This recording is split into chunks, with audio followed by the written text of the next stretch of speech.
What's going All on, right. everybody? Friday night StrideCast, hanging out with fellow North Delta Husky. No, you went to Seattle. Siakam Seahawk, man. Yeah. What The a rivals. what a bad start. I was That's like, okay. fellow Husky. Don't All worry. right, Seahawks. There we go. I know it's hard to say. That's I imagine. Trust me, it'd be hard. Right?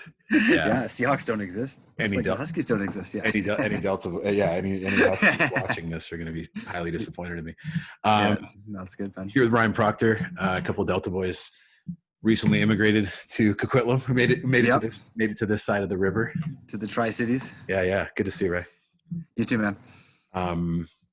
You were doing something. You did something cool a couple weeks ago. You said, with your team. Why don't you tell us what you do? Tell us about Matchbox. So MatchBox Consulting Group. We're a recruitment staffing firm, consulting firm. We've been around for just over 5 years now. Four of us started it back in a tiny little office 5 years ago, and we'd all kind of worked together, and we came together 5 years ago and said, let's do this. We'll talk about challenging ourselves. Well, this is definitely outside of our comfort zone. None of us had ever started a company before. Never, brought other people on, hired people. We've hired people, but not for our own company. And it's been quite a journey. We've had quite a bit of this success. Top fastest growing companies in Canada, in North America, that kind of stuff. So we've had quite a number of awards for that. Amazing. Year over year. So that kind of came to a halt, obviously, like a lot of things did earlier this year. But what's kind of helped us get through is really getting outside of our comfort zone and really looking at ourselves and seeing what we're good at, but more importantly, seeing what we're not good at. How do you find that? And sometimes through trial and error, sometimes like taking risks. We will take risks. They're somewhat calculated, but what we want to do is sometimes you just don't know till you try. And we're very much of the mindset that failing is not quitting. And we don't ever think that failure is that, right? If you fail once, fine. Just figure out what you failed at, do it again, do it better. And if you fail again, that's okay. Just keep going until you accomplish what you set out to accomplish. Fail fast. Pardon? Fail fast. Yep, fail fast. That's what we did. We failed fast sometimes. We were successful fast sometimes, and everything in between. And when we're looking at growing our organization, and we want people like that. We want people who have a growth mindset and who want to be challenged. We've been pretty good at taking people from other organizations, other recruitment firms who were doing well. They had established books of business. It was pretty comfortable for them, but that was the key. It was comfortable. And what we were able to offer them and continue to offer them is a place where they will grow, where they will be challenged to do things that they haven't done before, to have difficult conversations with their clients, whether it's about fee agreements, as simple as that, right? Which is the start of every relationship in recruitment for sure, is the fee agreement between us and the client. And like most organizations, most businesses, right? This is what our business is going to look like. This is how we're going to do business together. And this is what you're going to pay us to do business with. Yep. And, I came from where it was a little more lax, like 20%, you want 18? Okay, we'll give you 18, right? You just kind of, what the client wants, get the business and do it. And we're not like that. As soon as you devalue your fee, you devalue your service. And so a lot of people that came to us, that was the first challenge that we had them do. The first uncomfortable conversation they had to do was go to their clients they'd been working with for years. And I went through the same thing. It's not going to be 18%. It's going to be 22% now. Huh. Right. And that's tough. That's tough. It's not easy, especially when you're trying to start a business. Yeah. Right. Sure. But like anything that you ever tackle, any challenge you ever get into, it's always worse in your head than it actually is. And so those conversations that I had with my clients, more often than not, it was like, yeah, okay, 22% is fine. No problem.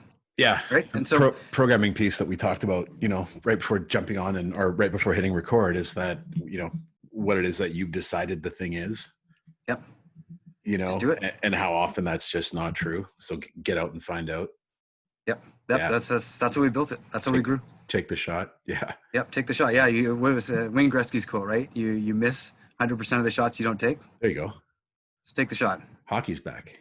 Yeah, I know. Yeah, it's exciting, right? Basketball's back. Basketball's So back. you would say Hell is you've it? done something with the team. Yeah.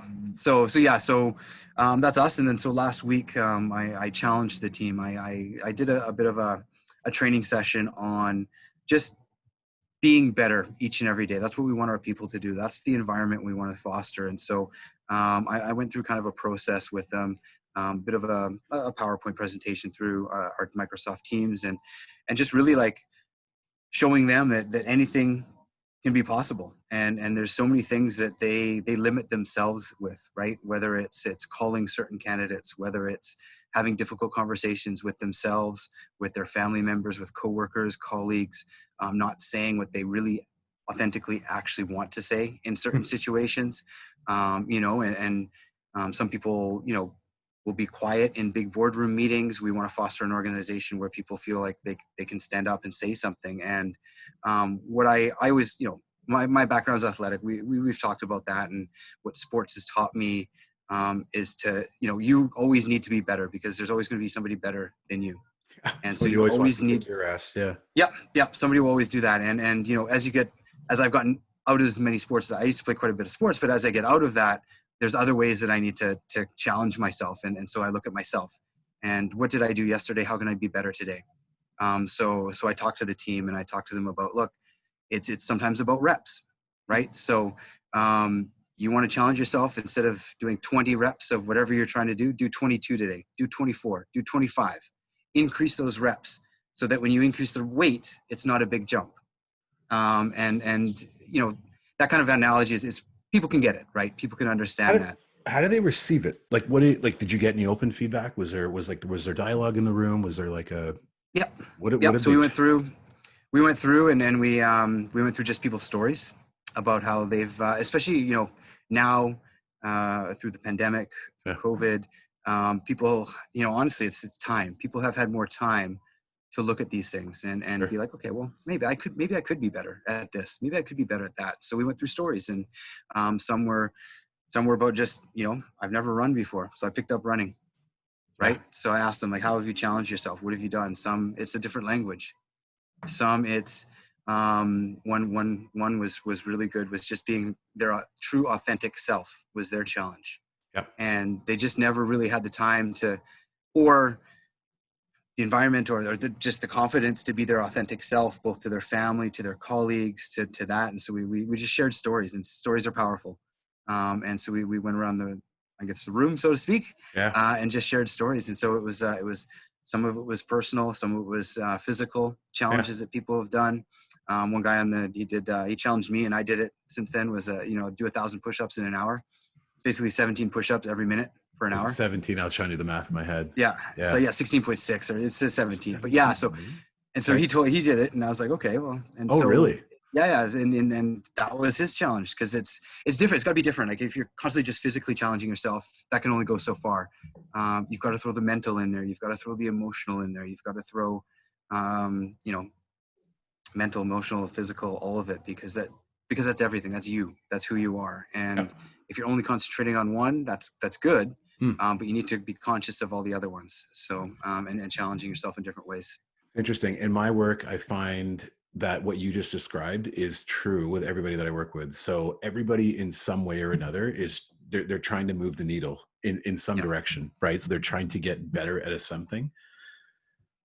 And at one point it was profound for me, and now it's just sort of cyclical. But I think the thing that comes up, the common theme is that people don't know where to start or how to start. So even if I was to say, this guy wants to go running, right? Hey, I want to start running. It's a thing that I think I might enjoy. What are the steps, right? Like, what is that going to take? Is it the right shoes? Is it the right weather? Is it the right track? Is it the, and what I find to be incredibly interesting is, and you mentioned limiting beliefs, it's during that process of like physically getting onto the track to get started, or onto the sidewalk, where the majority of people, maybe it's just those that I work with, but I could say possibly broadly speaking, that we'll convince ourselves that it's not possible. Like, there'll be a thing, there'll be a little piece of the process where you're like, meh, I can figure that part of it out. It's not worth it. I'm done. I would say that is the bulk of individuals out there, independent of what the actual thing is, Ryan. Like, Completely agree. tying a shoelace, painting a picture, getting a promotion, getting a new job. There's something within the process, because relatively simple for us to kind of conceptualize and come up with the idea of like, oh, hey, it'd be cool. Like, reach out, maybe in your field, I should reach out to a recruitment firm and see what's available. I'll, kick some tires and kind of see what opportunities are out there. But again, I think of the 100% of people that would think that, I would think it is a far smaller percent that would actually take the steps that it requires to get to wherever that next place may be. Yeah. It's and we talked about this just before. It's a fear. It's a fear of failure. It's a fear of not looking good in front of people, maybe yourself. All these things that stops them from getting on the sidewalk. That stops them from picking up that phone, making that phone call. Yep. Initiating that conversation, whatever that might be. It's exactly right. And it becomes excuses, right? It's like, well, the weather's not good. I don't have the right shoes. I can't run. My excuse, I used to run. I was like, oh, I'm not the right body type for long distance running. Right. And so I've been running more in COVID. Yeah. But it's just my self-talk limiting me already, so that when I fail, it's okay. Right. I'm making it okay in my mind to fail when I say things like that. Right. Like, oh yeah, it's I'm not built to do the long distance running, that kind of stuff. It's just self-talk. So yes, it's kind of bypassing that thought, right? You have to kind of bypass that, the brain just saying, hey, this is the easy way out. Let's do it. Hey, here's a big question. I'll put you on the spot. And I make no apologies for it. What's the greater fear, failing or succeeding?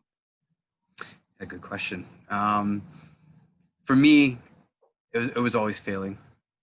I hate losing more than I like winning.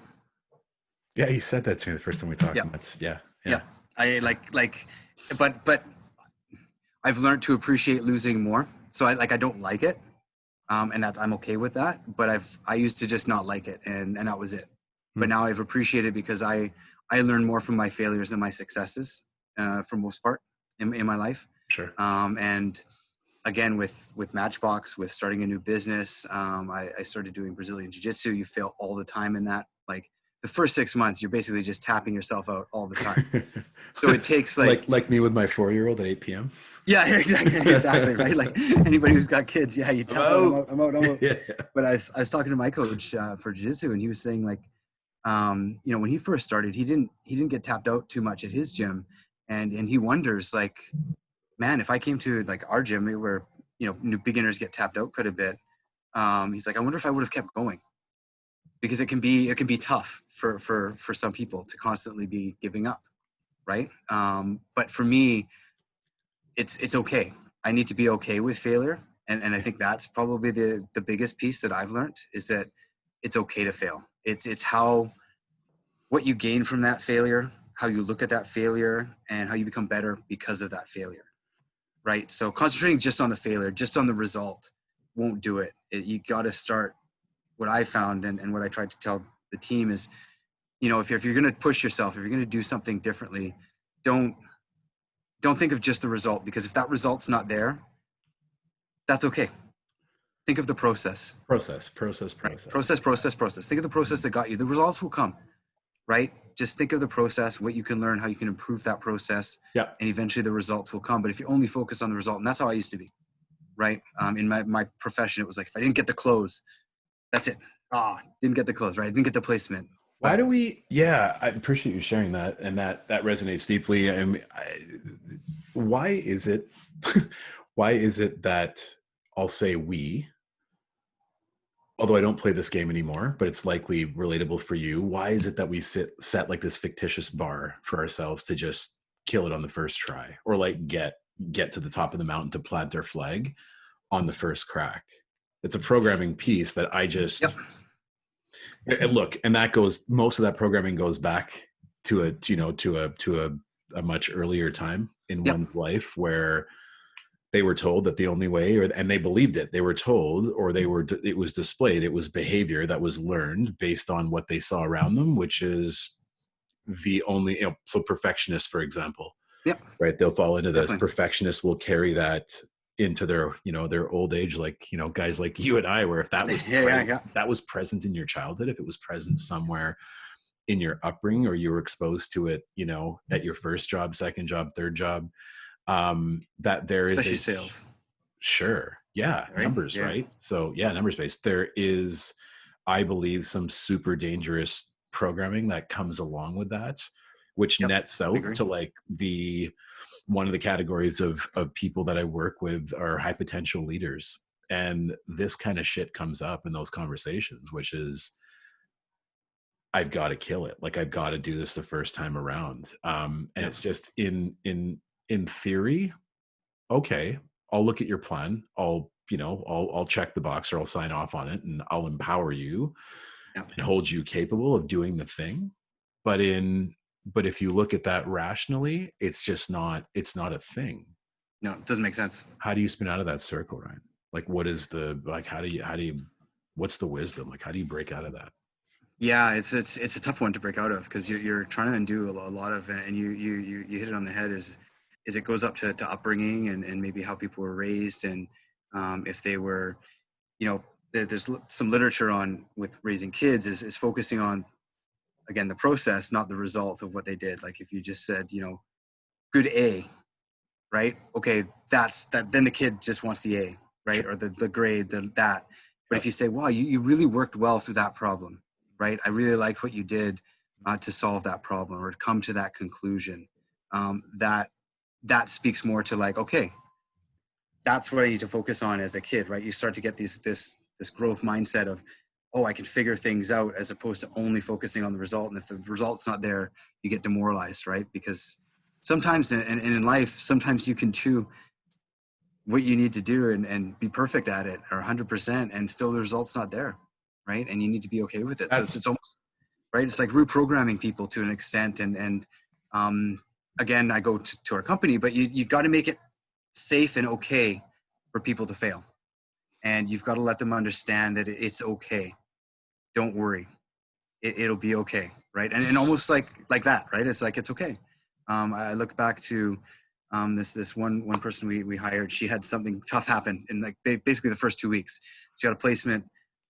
Person signed the agreement. The person was going to start on Monday, and then Friday afternoon called and said, no, I'm not going to do it. And the girl was devastated. She's like, oh my God, this is terrible. And I took her aside. I said, look, this may not sound like it's the truth, but this is probably the best thing for you, is to go through this now.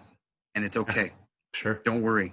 Yeah. It's okay. We will learn from that. And then I remember she went on to something different, but she told me at the end, she was like, look, that was one of the best pieces of advice you've given me. Sure. Was that it was okay. And looking back on it now, I completely understand what you were talking about. And she's like, it changed things. I saw that it was okay to fail. It was okay that it didn't work out through no fault of her own. Yep. Right. She did everything she could, and it just didn't work out. And then, so she was able to take that. And then sometimes you just got to go through it. Honestly, you just have to do it. You have to go through it and reprogram people. Again, make them feel comfortable in failure. Almost embrace it to an extent. Yeah. Right. Yeah. And right. And show them. And show them as a leader. I need to show them. I need to be transparent. We need to be transparent and show them that, like, look, we're not perfect either. Just because we're the leaders of this company, we make mistakes too, and we'll own those mistakes. Yep. We'll live through those mistakes, and we'll look to you as a team to help us with those too. So that thing right there, I think the piece that I admire the most about you was through our first conversation a few months ago, where you talked about, I think the conversation was around, I may have asked you kind of, how are you able to create the culture that you have? Like, what is it about your culture and sort of, and how you show up as a leader?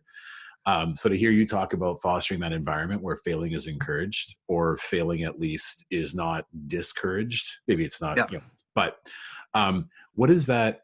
So I believe that nets out to safety, right? So it allows people to accept that Ryan's not going to have this gun to my head. I can go out, put in all that I'm capable of, and if it nets out short by whatever sort of benchmark or whatever sort of standard is held to the effort, that there's still an opportunity to sit with Ryan and go, hey, how do I get better? What do I, Yeah. what could I have changed? So tell me more about what that nets out, how that nets out in your environment, like within your team, them Yep. knowing that they're safe and that they can mess something up. I was going to use the F word, but I won't. Yeah. How Keep does it that, PG. Yeah. what is that? Yeah. What is that? Yeah. How does Yeah. that help your organization become, recognized as, I'm sure it's a huge part of, what accounts for your success, right, as an organization. So like, what are the other sort of indicators of that? Yeah. So it's really like, it starts with at the beginning, before we even hire somebody, through the interview process, and how me and everybody else who's involved in the interview process, what I want to know. And it's not, I don't interview necessarily for skills. I don't ask you about skills. I sometimes won't even bring in a resume. I don't, or I'll bring it in just to have it there if I want a few things to write down almost. Sure. But what I'm really looking for is people to tell me stories about when they failed, right? What that felt like, what they learned from it, how they look back on that, and starts it like in an interview process. So I kind of get a glimpse into, okay, how are they going to handle this, right? How are they going to handle failure when it hits them in the face? Because it's a tough industry we're in, and you know as well, with sales, things like it can be tough. And so I need to know that they're going to be okay in that. And so it starts the interview phase, and we go through, and depending on their life experience, sometimes there'll be different severities of how they failed, right? And but everybody fails by the time they get to a job interview, after school, after university, whatever they've, right? So it starts there, it continues through there. I will continue to let them know, like within training, because I handle a lot of the training, is just like, look, especially in your first 1 to 3 months, just go out there and make mistakes. Go out there and make a call. And I tell them from experience, like, look, you're going to be your harshest critic. You're going to make a call and you're going to hang up and you're like, man, that was a terrible call. But the candidate, the client, they're not going to know. Yeah. It's a call. You're just a human being, right? It's not perfect. Don't expect it to be, like you said, people expect it to knock out of the park first time, right? The first cold call they make to a candidate, to a client, is going to just nail it. I'm going to book a meeting. It's going to be great. That's not how it works. No. Right? That's not how it works. That's not how life works. You don't nail things the first time you try it. And so throughout that, through the very first time I meet them, when they meet other people on the leadership team, other team members, through the training, we will give them things. I will almost force people to fail, if that makes sense. Like we'll give them things that I know they will fail at.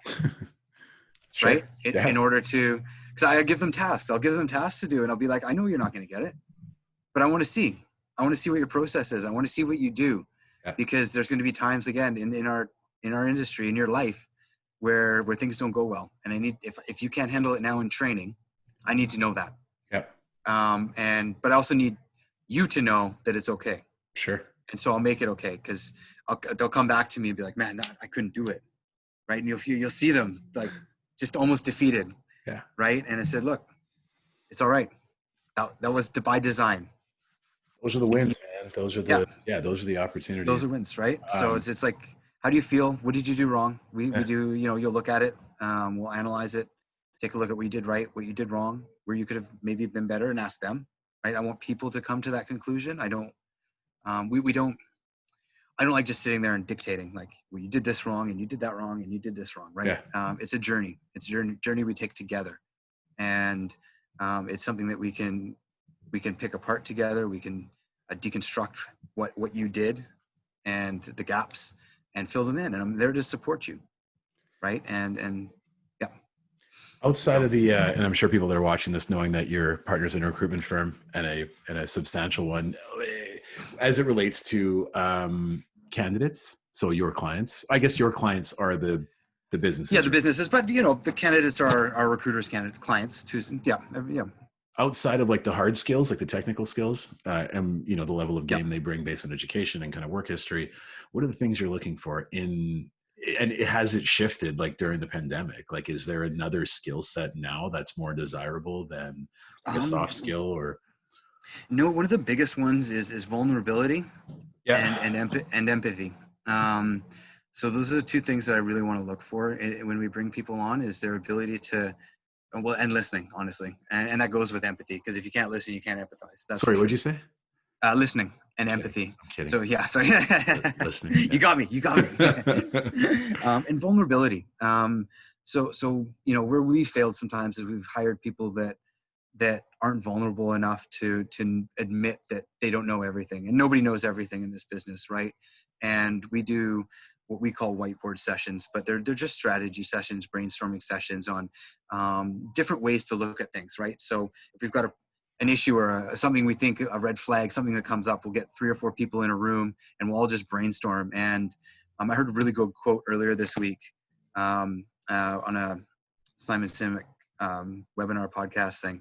And it was like, it's really hard to see the label of a jar when you're in the jar. So I'm going to start using that because it's really hard when we have, business development manager, people involved in this deal. It's really hard to step outside of that and see all different aspects of it, right? And recruitment is for me, and he's such a great industry because there's so many different factors involved when it's people. Yep. Right? Motivations, feelings, right? And it's your job, it's your career, it's something that, you make money to do whatever you do with that money, whether it's you're single and you just want to go on vacations, you're buying a house, you're getting married, kids, whatever that is you do with your money, this is something we help them with, right? Yeah. And so it's a big piece of your life. And so you got to be able to step outside of that and look at it objectively. And that's something we want from our people, is along the process to be like, I feel good about this deal, but I don't know. So let's get somebody else to pick it apart, right? And let's get somebody else to look at it. And you need to be open to that criticism. You need to be open to people picking apart what you think is you did well. Yep. And it's not to point fingers. It's not to blame. It's to solve a problem. And that's what we want to do. And that's what I really look for is vulnerability, empathy. And it goes with listening, because when you're dealing with people, you need to understand them. And empathy to me is understanding somebody, maybe not agreeing with them, but understanding them, right? Sure. And looking at things from their point of view, because there are times in our industry where, and I've had it, where there's an offer to a candidate that if you just looked at it, one specifically, $30,000 more, project is exactly what he wants to do, 2 weeks more vacation, better benefits, all this stuff, yet he didn't take it initially. And if you just looked at it, you'd be like, it doesn't make sense, right? It just doesn't make sense. And so you need to be able to understand where this person's coming from, and then you'll understand the why. Why are they saying no to this offer? Why don't they want this opportunity? When to you, it makes perfect sense, but you're not them. And you need to really listen to them, understand them, feel, again, motivations, understand. So when I meet people, that's what I really look for. Their ability to connect with people, understand, listen, and empathize. And again, like I said, be vulnerable. That's cool. Yeah. Appreciate you sharing that. after my dad passed away in 2000, his younger brother, my uncle, became sort of by choice or not, but became a mentor for me. And he had asked me, we were actually in India together on a trip in 2012, 13. And we had a couple of beers and we're sitting in a bar, and he looks over in a restaurant. He looks over at me and he says, he's like, what, 15 years older than me? Yeah, he's mid-50s now. He's done incredibly well with his life. Does some really cool shit professionally. And he says to me, he says, if you could have one superpower, what would it be? Caught me off guard for sure. And my answer, relatively quickly, was resilience. Nice. Yeah. Right. The ability, the ability to bounce back. And so when you were describing, and at one point, resilience to me was like, it was an unreasonable expectation of resilience. So it was like to bounce back up from a hardship unscathed. Yeah. Okay. Yeah. Today, for me, it means be constructive with failure. So recognizing that not all things will end up sort of where you want them to be the first crack, but will you try the second time? Like, are you going to go? Are you going to go back to the track after bailing your ankle because you were wearing idiot shoes on a wet track? I don't know. Like, will you go back again?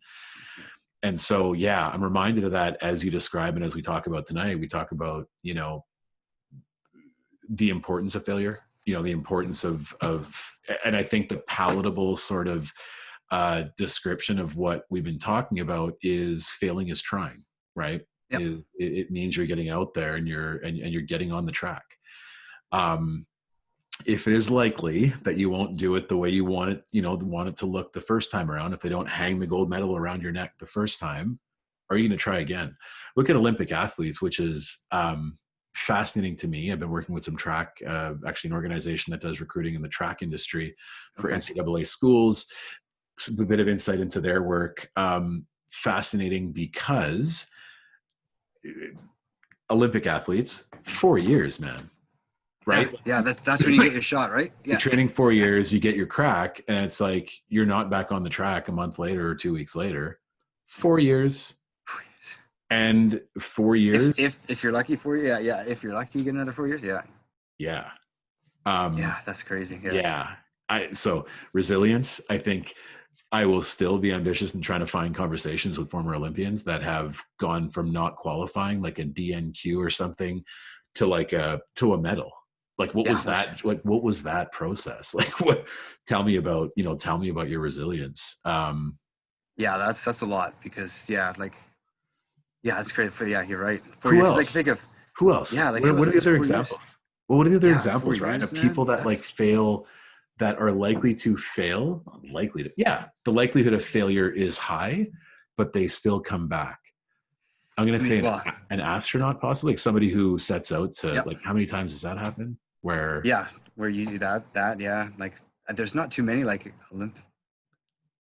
But yeah, I struggle because like you think of like any other, if you just keep it with sports, like any other sports, you get another game the next night or the next week, right? You get so many chances to try it, or like basketball, you get another shot. Football, you get another down. Like there are like 100 meters, right? In the Olympics, like you get one heat. If you have that bad heat, you don't even advance. Yep. You got to wait another 4 years. What about losing in a 7th game and having the whole summer? What do you do? Yeah, right. Like how does that play on your mentality, right? You bust your ass. You still got to play 82 games or 80 games, depending on what league. And baseball, baseball 160 or something, right? Yeah. Like 2,000 and 400. But so that's tough, man. Piece. So it's failure. I think first of all, I think that the definition of failure, I think, varies for many of us. But I think where there's an opportunity to reprogram what failure is to decide what it really means to fail. Like, is it saying that you have to get off the horse permanently? Is it mean so? And I think that's unique to individuals. But the important dialogue there is the reminder or the encouragement that get reps, right? Get out there. Get reps. That's all it is, man. Get out on the track and make it happen. Yeah. I mean, we're gonna. Sorry, go ahead. Oh yeah, I was just gonna say like. The one thing I always go to is that everybody's been through this at some point, and it's when you're learning to walk. If you gave up, like you have kids, but if you don't have kids, if we gave up the first time we fell on our face, none of us would be walking, right? So it's like there's these things where it's just you somewhere along the line you lose that, right? When you look at my kid, like he just tries things, and if he fails, he just keeps going till he gets it, and then there's no going back. Right. Once you learned how to walk, that's it. Why would I go back? Yeah. It's just forward. But somewhere along the line, you start to lose that. And you start to self-doubt or whatever it might be. There's lots of things lots of factors that contribute to that. Yes. But we've all had it at some point. Yeah. Right. Feeding yourself, whatever it is, like all these things where you fail over and over again. You look at how many times kids fail. Yeah. But stopping is not an option. They don't never. Right. Great example. Tell my 4-year-old he can't climb the ladder. Yeah, that's it. Yeah. Sure, Dad. Yeah, well, watch this. At any cost, right? Yep, any cost. I remember that. I remember that stuff, right? It's like, you can't do that. Challenge accepted. Sure. And at some point, that 4-year-old, that 3-year-old, that 5-year-old will be told that he cannot, or he will fall. And the person that is with him will say, that's the last time you ever do that. And it might be, and that's the early stage programming that I think can set in for many, which is, if you don't get there early, if you don't get there on the first couple of tries, but it's just not true. Take it from a couple of old dogs like us from North Delta. That's right. Right, we're losing light, man. It was really good chatting. Let's jump back on at some point soon, and let's pick a different topic and keep rolling with it. We'll do it a little bit earlier on in the evening. Yeah, for sure. Sorry, man. Yeah. All right, Ryan. Apologies. All right. Thanks, man. Appreciate it. Cheers.